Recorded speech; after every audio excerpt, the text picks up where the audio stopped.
ang pag-uusapan natin ngayon mga kaibigan. Dahil lahat tayo na nagtatrabaho dito sa Japan na 40 years old pataas, kinakaltasan po ng Kaigo Hoken. Kaya pag-uusapan po natin kung ano po yung mga benepisyo ng Kaigo Hoken. Ang Kaigo Hoken mga kaibigan ay isa itong public insurance program na nilikha upang masuportahan ang mga matatanda at iba pang nangangailangan ng tulong sa araw-araw dahil may kapansanan o sa katandaan po nila. Ang layunin ng Kaigo Hoken mga kaibigan ay matiyak na ang mga matatanda ay makakatanggap ng nararapat na pangangalaga. Ang mga benepisyo ng Kaigo Hoken mga kaibigan ay para matulungan yung mga matatanda sa pang-araw-araw po nilang pamumuhay. Halimbawa sa pagkain, sa paligo, sa paglalaba, o yung paglilinis ng tahanan po nila o bahay po nila.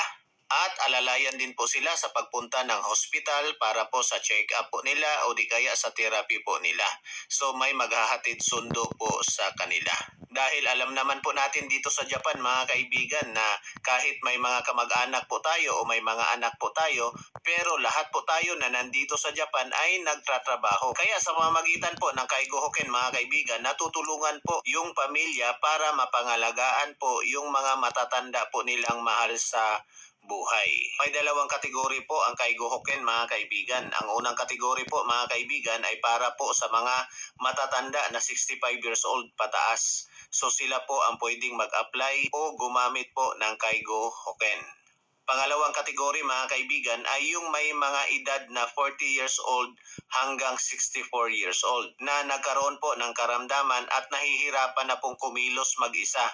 Halimbawa na stroke, o di kaya may cancer, may rheuma, may arthritis at iba pang mga sakit. Pwede po silang mag-apply ng Kaigo Hoken mga kaibigan para may tulong po sa kanila o may umaalalay po sa kanila sa araw-araw. Saan po ba pwedeng mag-apply kapag gagamitin na ang Kaigo Hoken?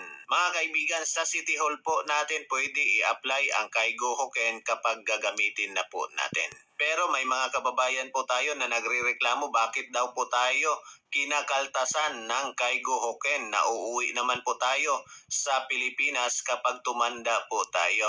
So ang Kaigo Hoken mga kaibigan, obligado po tayong lahat na 40 years old pataas na magbabayad para sa Kaigo Hoken. Gamitin man po natin ito o hindi, ikakaltas po talaga ito sa sahod po natin. Pero habang nandito po tayo sa bansang Japan mga kaibigan, hindi po natin hawak ang ating kalusugan. Kung ano man po ang mangyari, huwag naman po sana, pwede po nating magamit ang Kaigo Hoken. Sana makatulong po ang video ito sa mga kababayan po natin dito sa Japan. Maraming salamat po sa panonood mga higala. Mag-amping ta kanunay.